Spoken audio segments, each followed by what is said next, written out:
नमस्कार विद्यार्थी मित्रांनो, आजचा आपला विषय आहे मराठी व्याकरण. आणि या मराठी व्याकरणातील विरामचिन्हे हा छोटासा घटक आज आपण अभ्यासणार आहोत.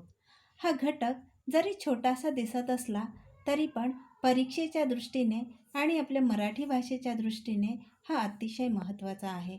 तर आज आपण इयत्ता 8वी, 9वी आणि 10वी ह्या तिन्ही वर्गांसाठी उपयुक्त ठरणारा विरामचिन्हे हा भाग अभ्यासणार आहोत.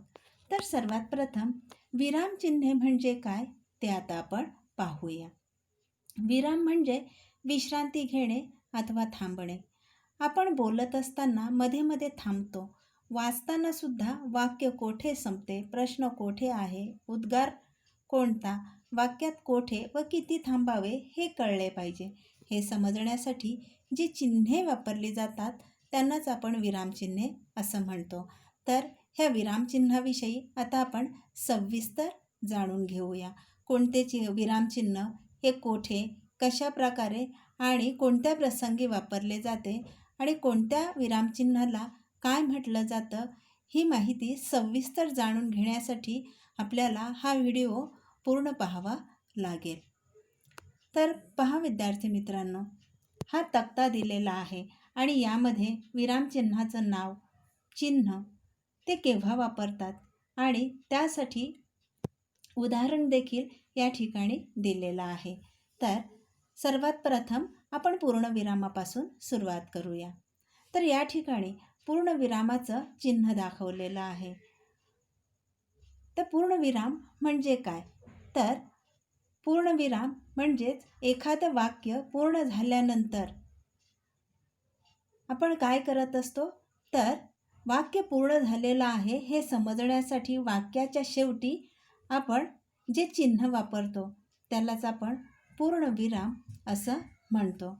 या ठिकाणी उदाहरण दिलेलं आहे की मी सहलीला जातो.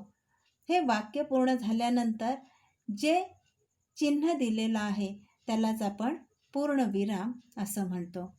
त्याचप्रमाणे हे पूर्णविरामाचं चिन्ह जे आहे ते आणखी कोणकोणत्या ठिकाणी वापरतात हे देखील आता आपण पाहूया.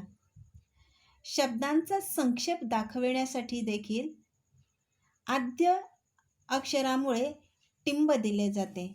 म्हणजेच उदाहरणार्थ की पत्रलेखन करत असताना सा, न, वी म्हणजे सादर नमस्कार, विनंती विशेष.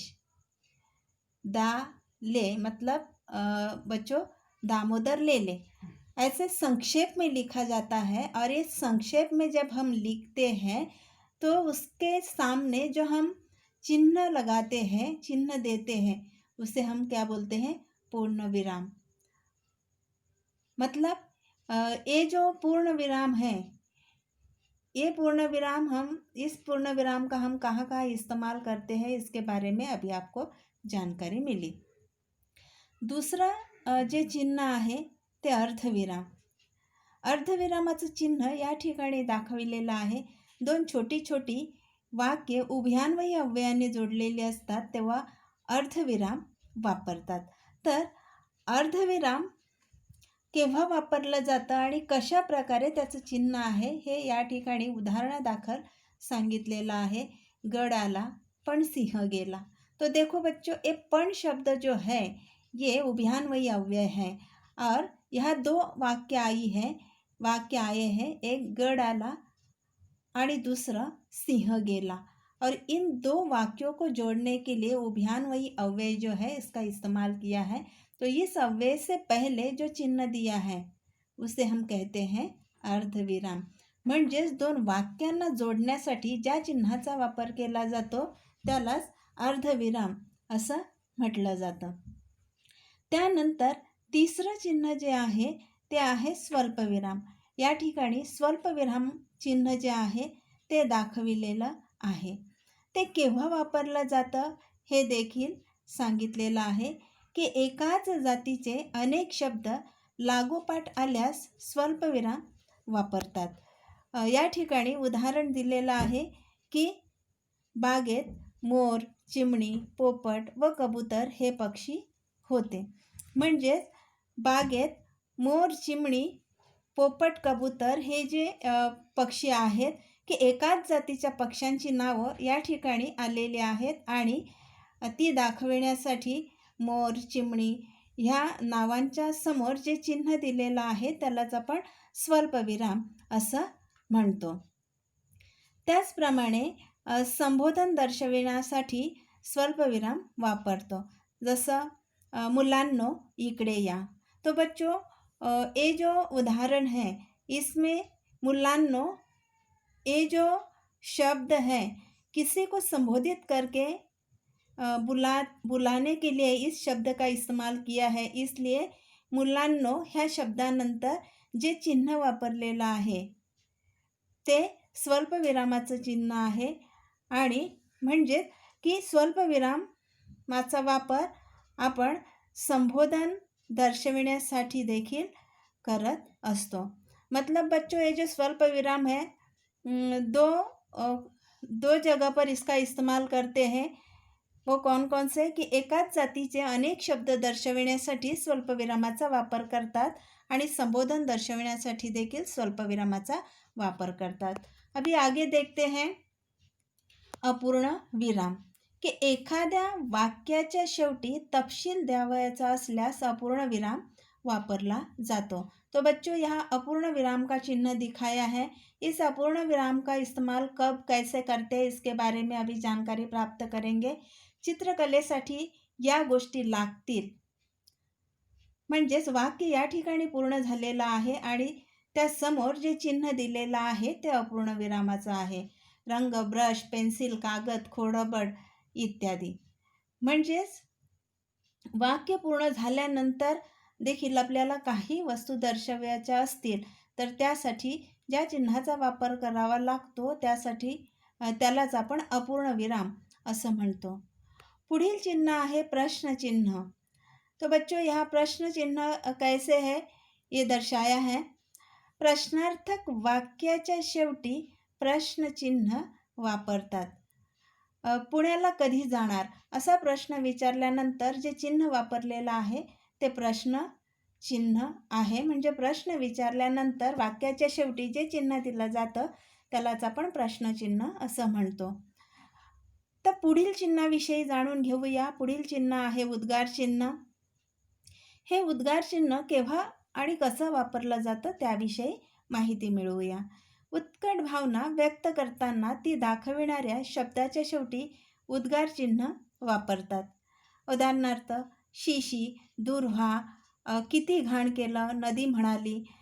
मतलब बच्चों कि जब उत्कट भावनाएं दिखाई जाती हैं तब जिस चिन्ह का हम इस्तेमाल करते हैं उसे उद्गार चिन्ह ऐसे कहते हैं. वो चिन्ह कैसे इस्तेमाल करना है इसके बारे में यहाँ जानकारी दी गई है. पुढील चिन्ह आहे अवतरण चिन्ह. आणि हे अवतरण चिन्ह जे आहे ते दोन प्रकारचं आहे. एक म्हणजे दुहेरी अवतरण चिन्ह आणि एकेरी अवतरण चिन्ह. तर सर्वात प्रथम आपण दुहेरी अवतरण चिन्हाविषयी जाणून घेऊया की हे दुहेरी अवतरण चिन्ह हे केव्हा, कसं आणि कोणत्या प्रसंगी वापरलं जातं ते आता पाहूया. दुहेरी अवतरण चिन्ह हे केव्हा वापरलं जातं ते पाहूया. बोलणाऱ्याच्या तोंडचे शब्द दाखविण्याकरता दुहेरी अवतरण चिन्ह वापरलं जातं. उदाहरणार्थ ते म्हणाले वर्षाला 50,000 रुपये. अब देखो बच्चों कि कैसे उदाहरण यहाँ दिया है कि दुहेरी अवतरण चिन्ह जो है कि दूसरा व्यक्ति जब बात करता है तो हम यही बात तीसरे व्यक्ति को बताते हैं. तो ये बताते समय उसके मुंह से निकले हुए जो महत्वपूर्ण वाक्य है उन वाक्यों को दर्शाने के लिए जिस चिन्ह का इस्तेमाल करते हैं उसे मराठी में कहते हैं दुहेरी अवतरण चिन्ह. आता एकेरी अवतरण चिन्हाविषयी आपण जाणून घेऊया की एकेरी अवतरण चिन्ह हे केव्हा वापरलं जातं. की एखाद्या शब्दावर जोर द्यावायचा असला किंवा दुसऱ्याचे मत अप्रत्यक्षपणे सांगताना एकेरी अवतरण चिन्ह हे वापरलं जातं. या ठिकाणी दाखल ते सांगितलेलं आहे. तिने सामना या वर्तमानपत्रात प्रथम लेखन केलं. तर सामना हे वर्तमानपत्राचं नाव आहे आणि ते आपल्याला ठळकपणे दाखवायचं आहे आणि म्हणून सामना हा शब्द एकेरी अवतरण चिन्हाच्या माध्यमातून दाखविलेला आहे. 8व्या क्रमांकाचं चिन्ह आहे संयोग चिन्ह आणि संयोग चिन्ह कशा प्रकारे दिलं जातं हे देखील या ठिकाणी दाखविलेलं आहे. ते केव्हा वापरतात याविषयी आपण आता जाणून घेऊया. 2 शब्द जोडताना संयोग चिन्हाचा वापर केला जातो. जसं आई वडील, मार्च एप्रिल, बहीण भाऊ यासारखे जे शब्द आहेत की ह्यासारखे शब्द जोडताना या चिन्हाचा वापर केला जातो. संयोग शब्दाचा अर्थ आहे जोड़ने। बच्चों, संयोग शब्द जो है उसका अर्थ है जोड़ना। तो इन शब्दों को जोड़ने के लिए जिस चिन्ह का इस्तेमाल किया जाता है उसे मराठी में कहते हैं संयोग चिन्ह। इसके उदाहरण यहाँ दिए हैं कि जो आपको अच्छी तरीके से देखने हैं. आता हे संयोग चिन्ह जे आहे आणखी कोणत्या प्रसंगी वापरले जाते ते देखील या ठिकाणी दाखविलेलं आहे की ओळीच्या शेवटी शब्द अपुरा राहिल्यास संयोग चिन्ह वापरतात. मतलब बच्चों कि जब हम लाइन लिखते हैं, वाक्य लिखते हैं, तो लास्ट में एक खास शब्द उस वाक्य में आधा रहता है, तो उस आधे शब्द को दर्शाने के लिए जो चिन्ह इस्तेमाल करते हैं, जिस चिन्ह का इस्तेमाल करते हैं उसे कहते हैं संयोग चिन्ह. यहाँ एक उदाहरण दिया है. अंतर्राष्ट्रीय नाणेनिधीमध्ये ही प्रतिनिधित्व क शब्द जो है यहाँ आधा वाक्य जो है वो छूटा है, आधा शब्द और बाकी के शब्द नीचे लिखा है. करण्याची संधी मिळाली. म्हणजेच एखादा शब्द जर अर्धा राहिलेला असेल लिहिण्यासाठी आणि उरलेला शब्द जर खाली लिहिलेला असेल तर ते दाखवण्यासाठी या संयोग चिन्हाचा वापर केला जातो. पुढील शब्द आहे अपसरण चिन्ह, त्यालाच आपण डॅश असं म्हणतो. तर ह्या डॅश किंवा अपसरण चिन्हाचा वापर केव्हा कसा केला जातो याविषयी आता आपण जाणून घेऊया की बोलता बोलता विचार मालिका तुटल्यास डॅश वापरतात. उदाहरणार्थ, मी खूप अभ्यास केला पण, आणि पणच्या पुढे जे चिन्ह दिलेलं आहे त्यालाच आपण अपसरण चिन्ह असं म्हणतो. त्याचप्रमाणे ह्या अपसरण चिन्हाचा वापर अजून कोणत्या ठिकाणी आणि कशा प्रकारे केला जातो हे पण आपण पाहूया. स्पष्टीकरण चिन्ह, जर एखाद्या गोष्टीचे स्पष्टीकरण द्यायचं असेल तर स्पष्टीकरण चिन्ह वापरतात. म्हणजेच या अपसरण चिन्हाला स्पष्टीकरण चिन्ह असं देखील म्हटलं जातं. तो बच्चों, ये जो अपसरण चिन्ह है इसे स्पष्टीकरण चिन्ह ऐसे भी कहा जाता है. जैसे सुनीता विल्यम डॅश जिने अंतराळ भ्रमण केले डॅश ती भारतीय आहे, पूर्णविराम. अब देखो बच्चों कि हम जब एग्ज़ाम में पेपर लिखते हैं तो उस पेपर में प्रश्न पत्र में कहानी लेखन आता है और कहानी लेखन में पॉइंट देते हैं और बीच में ऐसे डैश डैश भी देते हैं पॉइंट के आगे. तो वहाँ जिस चिन्ह का इस्तेमाल किया जाता है उसे हम कहते हैं अपसरण चिन्ह. तो ये बात आपको ध्यान में रखनी है. पुढील चिन्ह आहे, चिन्हाचं नाव आहे अवग्रह आणि त्यापुढील चिन्ह आहे काकपद. ह्या दोन चिन्हांचा वापर आपण फारशा प्रमाणात करत नाही, तरी पण आपल्याला या चिन्हांविषयी माहिती असणं फार आवश्यक आहे. तर सर्वात प्रथम आपण अवग्रह चिन्हाविषयी जाणून घेऊया की एखाद्या वर्णाचा लांब दीर्घ उच्चार करावयाचा असेल तर त्यासाठी अवग्रह हे चिन्ह वापरलं जातं. और बच्चों, मराठी में जो चिन्ह है उसे अवग्रह चिन्ह कहा जाता है और इस अवग्रह चिन्ह का आकार जो है अंग्रेजी यस अक्षर के जैसा दिखाया जाता है और ये 3 बार लिखते हैं. जैसे हम एकाद उच्चार करते जो दीर्घ उच्चार है, जैसे हम बोलते छी छी या शी, तो उसके आगे ये अवग्रह चिन्ह जो है वो लगाया जाता है. आणि आता लास्ट चिन्हाचं नाव आहे काकपद. की काकपद हे जे चिन्ह आहे हे केव्हा वापरलं जातं? लेखन करताना एखादा शब्द राहिल्यास तो दाखविण्यासाठी अथवा लिहिण्यासाठी हे चिन्ह वापरलं जातं. उदाहरणार्थ, मी शाळेत गेलो. हे वाक्य जे आहे, मी सकाळी शाळेत गेलो, हे वाक्य जे आहे मी सकाळी गेलो एवढंच लिहिलं गेलं आणि शाळेत हा शब्द जर लिहायचा शिल्लक राहिलेला असेल तर त्रिकोणी आकाराचं चिन्ह देऊन शाळेत हा शब्द त्याच्या चिन्हाच्या वर म्हणजे त्याच्या डोक्यावर दाखविला जातो, त्यालाच आपण काकपद असं म्हणतो. तर विद्यार्थी मित्रांनो, ह्या सर्व चिन्हांविषयी आता तुम्ही माहिती मिळवली. तर आता आपल्याला काही सराव प्रश्न घ्यायचे आहेत. कशा प्रकारे ते आता आपण पाहूया. प्रश्न पहिला, खालील वाक्यात पूर्णविराम असलेले वाक्य शोधा. आता या ठिकाणी 4 वाक्य दिलेले आहेत. घंटा वाजली. दुसरा प्रश्न आहे उतारा वाचला का. तिसरा प्रश्न आहे केवढे हे दुर्दैव. आणि चौथा कार्याची निर्मिती केव्हा होते. तर विद्यार्थी मित्रांनो, पूर्णविराम असलेले हे जे वाक्य आहे ते आहे नंबर 1, घंटा वाजली. दुसरा प्रश्न आहे उद्योगी माणूस समाधानी असतो. वरील वाक्यात कोणते विरामचिन्ह आलेले आहे ते आपल्याला शोधायचं आहे. तर उद्योगी माणूस समाधानी असतो ह्या वाक्याच्या समोर जे चिन्ह दिलेलं आहे ते कोणतं आहे. त्यासाठी 4 पर्याय दिलेले आहेत. स्वल्पविराम, अल्पविराम, पूर्णविराम आणि प्रश्नचिन्ह. तर पर्याय क्रमांक 3 पूर्णविराम जे आहे हे चिन्ह या ठिकाणी वापरलेलं आहे. त्यानंतर प्रश्न क्रमांक 3, खालील वाक्यात कोणते विरामचिन्ह दिलेले नाही ते शोधा व खालील पर्याय निवडा. प्रश्न आहे शर्यत जिंकली पण बक्षीस मिळाले नाही. तर या ठिकाणी शर्यत जिंकली पण बक्षीस मिळाले नाही.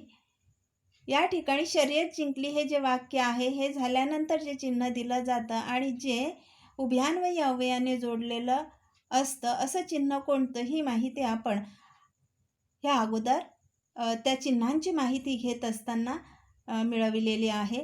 तर या ठिकाणी 4 पर्याय दिलेले आहेत. उद्गार चिन्ह, अवतरण चिन्ह, अर्धविराम आणि स्वल्पविराम.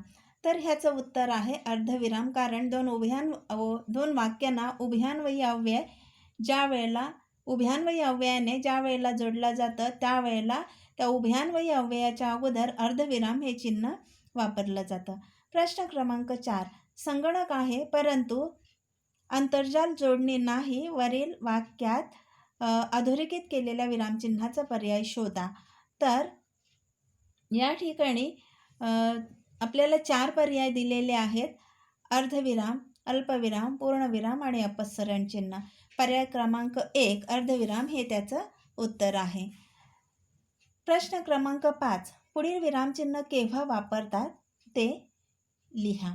तो या ठिकाणी विरामचिन्ह दाखविलेला आहे. तो बच्चों यहाँ विरामचिन्ह दर्शाया है कि इस विरामचिन्ह को क्या कहते हैं और कब हम इसका इस्तेमाल करते हैं. एकाच जातीचे अनेक शब्द लागोपाठ आल्यास. 2 क्रमांक आहे उत्कट भावना व्यक्त करताना. प्रश्न क्रमांक 3 विधान पूर्ण झाले आहे हे दाखविण्यासाठी आणि क्रमांक 4 बोलणाऱ्याच्या तोंडचे वाक्य दाखविण्यासाठी.